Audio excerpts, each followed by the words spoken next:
Satuan Reserse Kriminal Polres Pd Jaya berhasil mengungkap kasus pencurian yang sangat meresahkan masyarakat selama ini di Kabupaten Pd Jaya. Selain 3 tersangka, polisi juga menyita sejumlah barang bukti hasil kejahatan para tersangka.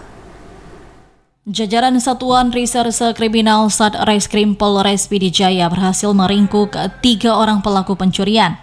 Hal tersebut juga disampaikan Kapolres Pd Jaya saat menggelar konferensi pers terkait dengan pengungkapan sejumlah kasus tindak pidana pencurian di Aula Mapolres setempat.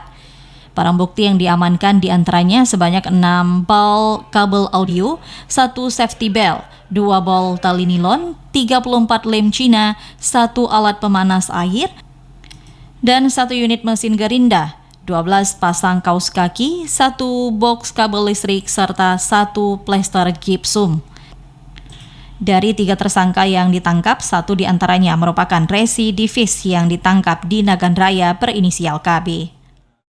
Pengungkapan beberapa kasus 363 atau pencurian dengan pemberatan ya yang terjadi di wilayah hukum Pd Jaya dari periode Januari sampai dengan sekarang. Mereka individu-individu masing-masing, dan ini kumpulan yang kita press release ini kumpulan dari pelaku curat yang kita ungkap dan kita sidik yang bisa kita buktikan untuk kedepannya. Untuk mempertanggungjawabkan perbuatannya, ketiga pelaku dijerat pasal 363 KUHP. Masyarakat juga diimbau selalu waspada terhadap tindak kejahatan tersebut. Tim Liputan TVRI Aceh melaporkan.